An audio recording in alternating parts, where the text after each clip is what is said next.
경제 전문가의 원포인트 레슨. 꼭 알아야 할 정보와 이슈를 알기 쉽게 풀어드립니다. 대한민국 경제 고수와 함께 투자의 맥을 짚는 KBS 1라디오 경제쇼. 진행의 성기영 아나운서입니다.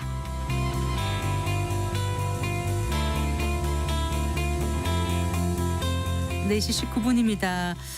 든든한 월급은 지키면서 나만의 두 번째 월급을 창출할 방법이 있을까요? 뭐 직장인이라면 한두 번쯤 다 꿈꿔봤을 겁니다. 투자자든 인플루언서로 활동하든 든든한 두 번째 월급 있다면 회사 생활도 즐겁겠죠. 자, 두 번째 월급을 실천할 방법을 알려줄 분 오늘 스튜디오에 모셨습니다.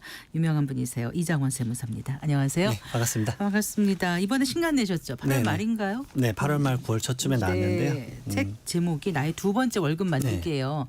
책 갖고 오셨습니까? 아유, 제가 못 가져왔습니다. 너무 많이 죄송합니다. 팔려가지고 아닙니다. 안 가져오신 거예요? 또 너무 네. 노골적으로 홍보할까봐. 아, 네.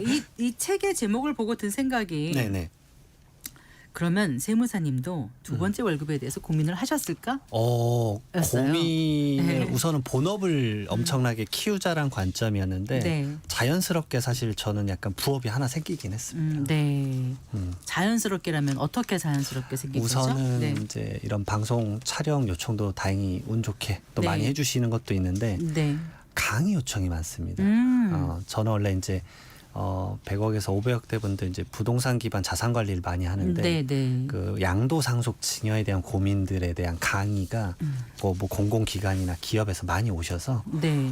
생각보다 그게 또 이제 생각 수입을 바란 건 아니었는데 부업 네. 개념이 돼버렸습니다. 원래는 이제 문과대학 졸업하시고 다시 법무대학원을 가시고 네, 부동산대학원에서 공부를 하시고 네.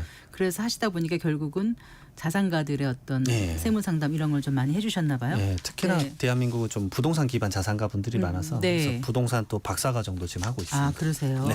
그러면 이제 강의도 하시고 또 세무사로서의 네. 일도 당연히 하실 테고 네, 맞습니다. 또 유튜버로도 활동하고 네, 계시는 맞습니다. 거고 네. 자연히 인플루언서가 되신 어쩌다 건가요? 보니까 항상 말 조심하고 있습니다. 아, 네. 그럼 다양한 활동을 하고 계세요. 네네. 작가이기도 하시는가요? 네, 그러면 책은 한 15권 쓴 것 같습니다. 이게 이제 남의 월급은 물어보면 안 된다. 다들 그러는데 그런 세무사도 상당히 좀 고소득 직종 아닐까요? 편차가 근데 큽니다. 커요. 사실 예. 제 동기분들 중에 최근에 폐업하신 분도 있어요. 아, 그래요? 동기 이거- 세무사 합격하신 동기분들 네, 거의 한 중에서 10년 차 돼가는데 예. 이게 막 전문직 걱정할 필요 없다고 하시는데 전문직 사자가 있는데도 그래요? 자격증 있는데도요? 생각보다 요즘은 마케팅이 좀 안 되면 네. 생각보다 이 편차가 많이 커졌습니다. 예. 어쨌든 본업 외에 이런저런 일을 하시다 보니까 그 일을 밀려든 일을 감당하기도 좀 어려우실 것 같네요. 시간상. 이제 슬슬 이제 거의 끝까지 찼습니다. 그래서 네. 조금 이제 필터를 좀 하고 있습니다. 네. 이번에 이제 나의 두 번째 월급 만들기라는 책을 내시게 된 계기는 뭐예요? 첫 번째로는 네. 제가 이제 뭐 기장 업무라고 하죠. 세무사들이 많이 하는 업무인데 네. 그거를 하시는 분들이 생각보다 자영업자 폐업률이 높아지고 있다는 걸 좀 느꼈어요.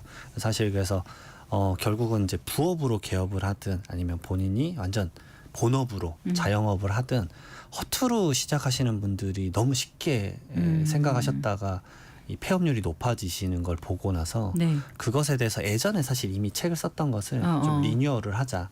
근데 세무사가 썼으니까 세금 내기만 하겠지라고 할 수 있는데 전혀 그렇지 않아요. 처음에 이제 부동산 상권 입지 좀 봐라. 네. 제발 입지 좀 보고 마케팅 생각보다 신경 써야 된다. 당신이 엄청난 전문 지식을 갖고 있는지를 누가 아느냐. 네. 그거를 어떻게 표출할 거냐. 네. 저는 그 중에 하나를 책으로 표출을 하거든요. 네. 네. 책을 드리면 이제 속된 말로 이제 명함은 200원짜리지만 네. 책은 2만 원짜리다. 그러면 100배 이상의 뭔가의 전문성을 보여줄 수 있지 않느냐. 뭐 그런 것들에 대한 말씀을 많이 드려요. 네. 요즘 그 인플루언서들도 많아지고요. 이제 MZ 세대를 중심으로 뭐 부업하는 친구들도 많고요. 엄청 많았어요. 네, 주식 코인은 물론이고 해외 직구 이런 것도 사업하는 사람들도 맞습니다. 많고 정말 N 잡느라고 하지 않습니까? 네. 부업에 대한 관심이 많은데 그 실제로 그러면 부업이 본업보다 더 수입이 많은 것도 있을 것 같고요. 꽤 있어요. 그런 것도 이 책에 담겨져 있습니다. 네, 맞습니다. 그래서 그게 넘어가면은 실질적으로 그런 고민도 하라고 말씀드렸어요. 왜냐하면 네. 조직에서 사실 그걸 다 알고 있습니다. 뭘요? 뭘 다 본인이 알아요? 부업을 하고 있다거나 알게 모르게 아는 사람이 늘어나더라고요. 알면은 그거 직장 다니기 좀 어렵지 않을까요? 약간 경업이나 뭐 겸업 금지나 이런 네. 것들에 대한 이슈가 좀 있어요. 네. 그래서 사실 이번 책을 제가 노무사님이랑 같이 썼거든요. 예, 알고 그래서 있습니다. 그런 이슈도 사실은 좀 적어놨고, 어, 근데 이제 결국은 조직 내에서는 시기 질투를 받게 되더라고요. 돈을 많이 버는 것 예, 같고 그러면 이제 뭔가 그 성장하는 것 같고. 그죠. 그러면 조직을 나오는 그 기점에 대해서도 고민을 해봐라. 아. 그런 말씀도 실질적으로 많이 말씀드리고 네. 그런 모임에서 강의할 때도 설명을 드리고 있습니다. 자, 두 번째 월급이라는 게 어떤 의미예요, 정확히? 정확히 그러니까 말하면 이 직장을 그만두고 나갔을 때 두 번째요, 아니면은 제2의 월급이면 본업 외에 지금 하고 있는 게 제2의 월급이 되는 건데 두 번째와 제2가 같은 얘기인지 다른 얘기인지 약간 헷갈려서 제가 여쭤봤습니다. 사실 첫 번째로 긍정적인 거는 이제 직장 생활 하시면서 이제 좀 이제 제2 월급 있었으면 좋겠다 가장 보편적이면서 긍정적으로 본업을 외적으로 좀 수익을 벌 수 있으시면 네. 그런 것들을 할 때 사실 근로소득자는 연말정산 말고는 거의 모르시잖아요. 네. 그러니까 간단한 부가가치세나 뭐 원천세나 종합소득세에 대한 지식 그리고 만약에 사람을 쓰게 되면 노동 지식은 좀 알아둬야 된다. 맞아요. 네. 예. 아무 생각 없이 하세요. 그러다가 왜 이 사람이 갑자기 나한테 고용노동부에 신고했지 막 이러고 있는 거예요. 채용했다가 몇 달 있다 그만둔다는데 맞습니다. 내가 퇴직금을 줘야 되는지 말아야 되는 것부터 그렇죠. 헷갈릴 것 같아요. 거기다가 4대 보험. 네. 내가 왜 근로계약서를 안 썼지? 이게 이슈가 맞아요. 돼요. 그거요. 네. 엄청 많습니다. 네. 결국은 첫 초짜 사장님들이 경험할 수 있는 것들에 대한 걸 많이 풀어줬는데 네. 특히나 이런 자영업을 경험해보지 않으신 분들에게 알려주겠다라 그런 분들이 제2 월급 만들 때 돈 버는 것도 이슈지만 지켜내는 것도 이슈니까 맞아요. 그런 것들 좀 표현하는 앞으로는 게 버는데 뒤로는 미치면 예, 안 되지 않습니까? 맞습니다. 네. 그래서 이게 첫 번째고 조금 부정적인 거는 요즘 자영업자의 현실인데 F&B 사업하시는 분들 진짜 힘듭니다. 그 푸드 앤 베버리지. 네, 맞습니다. 네. 그래서 그분들이 그 업 퇴근하시고 왜냐하면 요즘은 저녁 늦게까지 술을 안 드시고 막 그런 게 없으니까 네. 그러니까 식당 얘기로 들면 9시 10시 문 닫으시고 대리운전을 뛰세요. 그것도 별 외지만 제2의 월급이거든요. 어찌 보면. 그렇죠. 네. 네. 근데 그게 좀 슬프더라고요. 왜냐하면 저는 종합소득세 신고를 하니까 마이크로적으로 그분의 소득을 다 알게 되는 네. 거죠. 네. 그러니까 누군가에게 말은 못하는데 본인 이제 음식업 매출도 있지만 네. 하단에 배달, 그다음에 대리운전, 그다음에 세무 대리를 해주시다 보니까 그러니까 그분의 형편 사정을 알게 다 되신 알게 거군요. 되죠. 그래서 그런 얘기를 들을 때마다 마음이 창업해서 찌는 식음료를 하는 것 같은데 그걸로 버시는 것보다 그걸 안 되니까 모자라서 예. 밤에 또 대리운전도 밤에 또, 예. 하시고 하신다고요. 거예요. 네, 막 그래서 대리운전한 막 서울에서 막 대전까지 가시고, 근데 1년에 번 금액이 크진 않지만 네. 와 그렇게 유지하기 위해서 그걸 번다. 네. 그런 자영업자분들의 마음도 좀 표출. 그 자영업자의 그런 마음 말씀하시다니 보니까 그분들 창업을 하신 거잖아요. 어쨌든. 맞습니다. 그럼 창업을 하는 게 좋은지 본업을 갖고 경업 금지에 뭐 위배되지 않는 선에서 투잡을 뛰는 게 좋은 건지 어떻게 생각하세요? 저는 네. 이렇게 할 수 있죠. 세무사 관점이면 창업을 많이 해라 나한테 뭐 업무를 주라 이렇게 할 수 있겠지만 저는 무조건 후자입니다. 어떻게 해요? 조직에 있으면서 그래서? 우선은 본인이 할 수 있는 업무의 범위에 대해서 최대한 그 시장을 배운 다음에 네. 단계적으로 창업하셨으면 좋겠어요. 그럼 관계 있는 쪽으로 창업을 해야 되는 건가요? 저는 그걸 정말 권해드려요. 네. 본인이 잘하는 업무로 해도 될까 말까기 때문에 그러니까 아무 생각 없이 프랜차이즈나 뭐 이런 것들 물론 네. 이제 다양한 이슈가 있고 그러지만 프랜차이즈에서 이렇게 해서 이 정도나 벌 수 있대요 세무사님 하는데 네. 제가 볼펜으로 쫙쫙 긋습니다. 가차없이 커요. 이게 왜요? 말이 되냐. 상담을 미리 올 때. 네. 네. 그리고 저는 그 업종이 대충 얼마 정도 벌고 어느 지역에 어떻게 버는지에 대한 이해가 있는 사람. 상권 지도가 어느 정도 머릿속에 네. 있고. 네. 그다음에 유사 업종이 얼마나 버는지에 대한 네. 그 마이크로적인 데이터를 알고 그래요. 있기 때문에. 예. 왜냐하면 제가 그 재무상태표랑 손익계산서를 그런 유사 업종을 다 알고 있기 때문에. 네. 그래서 이런 식으로 하면 마진율이 이렇게 되는데 이렇게 그거 되기가 좀 쉽지 하시겠어요? 않다. 이렇게 네. 얘기하시는 거죠. 맞습니다. 그러니까 네. 그 데이터를 딱 보면은 충격을 이제 받으시는. 플러스 얼마였는데 이게 마이너스로 될 수도 있구나. 상사가 마음에 안 들고 이 직장 때려 정말 사표를 딱 내고 나와서 했는데 막상 해보니까 진짜. 막막한 분들이 네. 많으실 것 같고 실제로 창업했다 폐업하시는 분들이 꽤 많으시잖아요. 통계를 제가 항상 이걸 보는데요. 네. 3년 이내에 50% 망합니다. 어떤 지역이든 어떤 업종이든. 정말이에요? 네. 그리고 7년 지나면 네. 75% 망합니다. 우리나라 통계에서 제가 이 책 쓴 지 거의 10년 넘었는데 네. 매년 통계 보면 유사합니다. 그렇기 때문에 제가 개업을 하신다, 뭐 창업을 하신다 그러면 처음에 많이 강조드리는 게 그거예요. 그 업종, 동일 업종을 하셨던 7년 이상 하셨던 선배를 꼭 찾아가 봐라. 그 사람은 이제 어떤 풍파가 와도 버티는 능력을 알고 그럼 있다. 한 군데에서 맛집으로 소문나거나 계속 하시는 분들은 대단한 분이신 거군요. 엄청난 겁니다. 진짜 그분한테는 무조건 배울 게 있습니다. 그 생존율, 7년 생존율이 가장 높은 업종과 낮은 업종은 뭐예요? 거의 차이가 없는데 네. 사실 이런 뭐 전기나 네. 뭐 가스나 말 그대로 거의 국공적인 사업 있지 않습니까? 네, 과독점 사업. 네. 그런 것들은 거의 안 망하지만 나머지 사업은 거의 편차가 없습니다. 생각보다. 지금 전기가스 증기 및 공기 조절업 같은 경우는 7년 생존율이 77.4인데 그렇죠. 나머지는 다 30 미만이네요. 네, 거의 맞습니다. 대부분. 네, 그렇기 때문에 지역도 따지지 않습니다. 그렇기 그렇군요. 때문에 상권에 대한 연구를 제발 해라. 예. 정말. 이게 이제 그 뭔가 좀 바뀐 게 확실히 느껴지는 게요. 아까 그 9시면 이제 식당들이 문을 닫는 거. 요즘은 8시 조금 전에 가도 주문 이제 주문 그만 받습니다. 맞습니다. 이런 경우가 많아요. 네, 맞습니다. 그러니까 이제 음식점 이런 경우도 덜 하게 되고 술집도 덜 가게 되고 맞습니다. 옷가게도 이렇게 뭐 맞습니다. 이렇게 굳이 가서 사지 않아도 되는 상황으로 바뀌다 보니까 불 꺼진 상가들도 많고 맞습니다. 그러면 이게 다양업자만의 문제가 아니라 임대인이라든가 그 관련된 사람들도 다 지금 문제가 있을 것 같아요. 그렇죠. 공실에 대한 리스크도 이게 전염병처럼 퍼집니다. 예를 들어서 7% 정도의 공실률이 생기면 그 다음부터 20%까지는 전염되듯이 속도가 빨라진다 그러더라고요. 네. 부동산 예, 관점에서. 예. 근데 예전에 서프라임 모기지로 나왔을 때 예. 강남 상권의 공실률이 12%였대요. 그 정도였어요? 근데 지금은 강남 기본적으로 15% 가까이 됩니다. 그때보다 높아요? 네, 지금 장난 아닙니다. 네. 그렇기 때문에 F&B 사업 하신다 그러면 저는 진심으로 다시 한번 생각해봐라. 요즘 정말 쉽지 않다. 네. 그리고 요즘은 제가 은퇴자분들 강의도 많이 가거든요. 공공기가.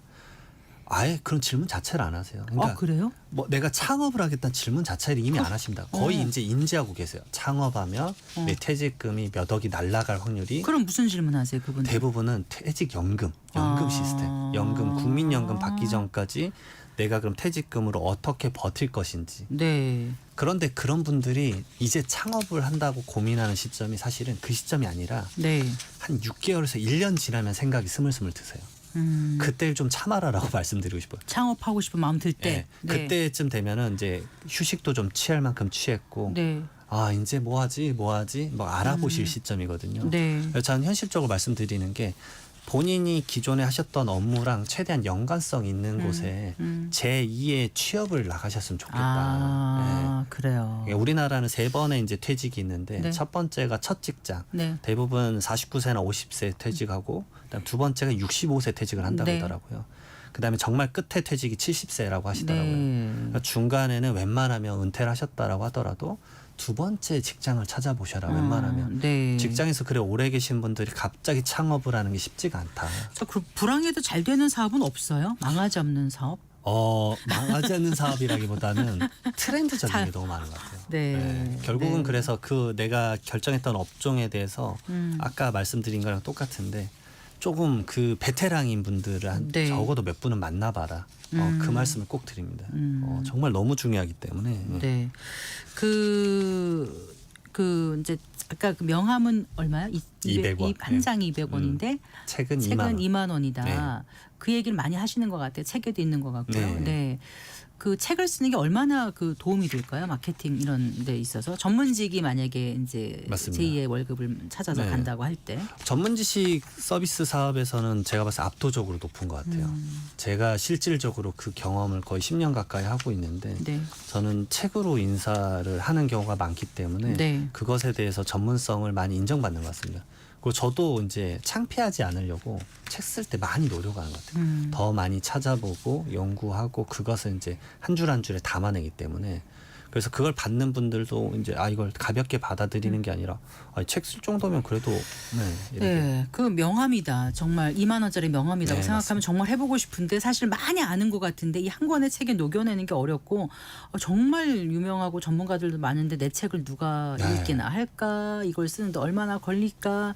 창피하지 않을까? 이런 생각에 아예 도전조차 못하는 사람들도 많지 않습니까? 그런 분들한테 어떤 얘기? 엄청 해주시겠어요? 많으세요. 예. 저도 실질적으로 저한테 많이 물어보시는데 네. 제가 그 말씀을 드려요.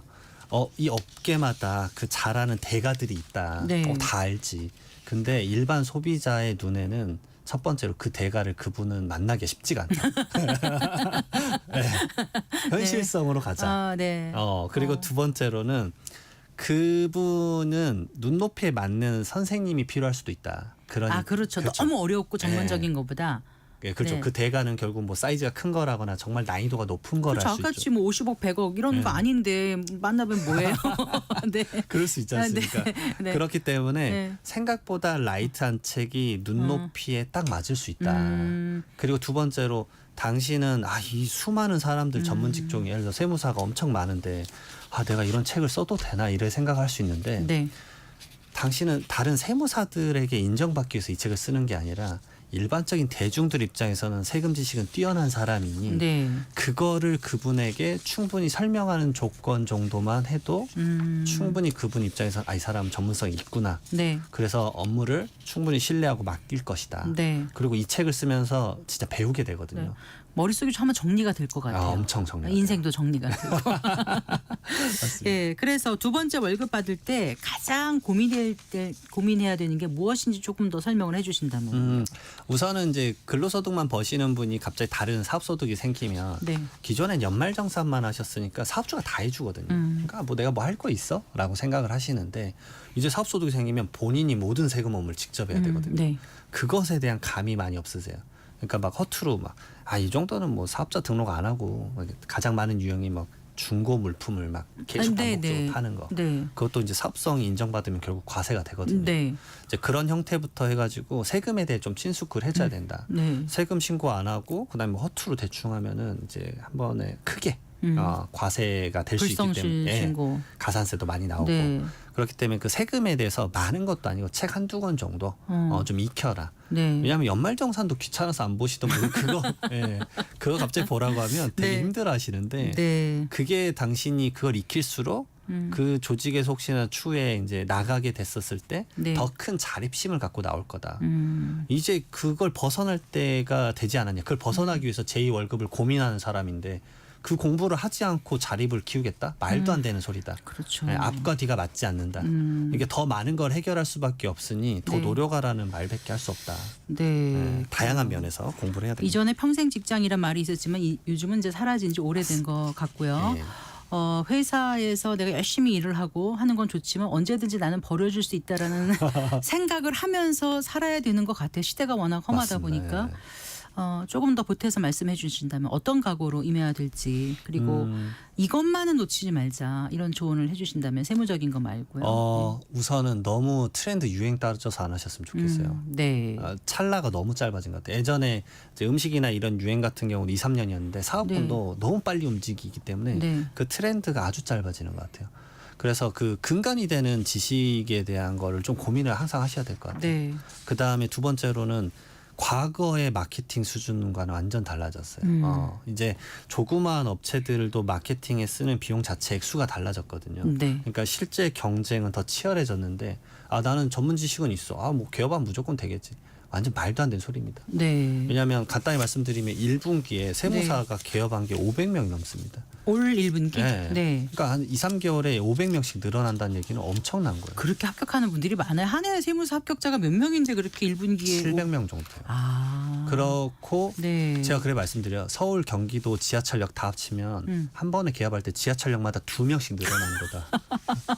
그런데 섬찟하죠. 이게 먼저 가신 분보다 입지가 다 불리해지잖아요. 맞아요. 더 좋은 뭐 눈에 딱 띄는 데보다 더 뒤로 밀리잖아요. 맞아요. 이면도로로 그만큼, 가야 되고. 약국도 그렇고 다 그렇던데 요즘요. 맞습니다. 자리 찾기도 어려운데. 그러니까 네. 그 상황에서 당신이 개업을 해야 되는데 네. 키가 없다? 킥도 없다? 어. 당신한테 누가 오냐? 그럴 정신 때. 진짜 차려라. 어떻게 차리라고요? 그러니까 마케팅? 아까 마케팅은 좀 신경을 써야 돼요.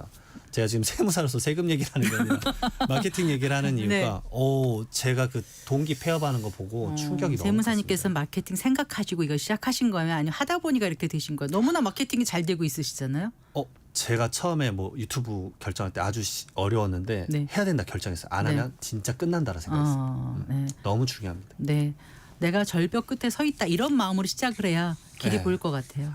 끝까지 가면 우선 카메라 켜게 됩니다.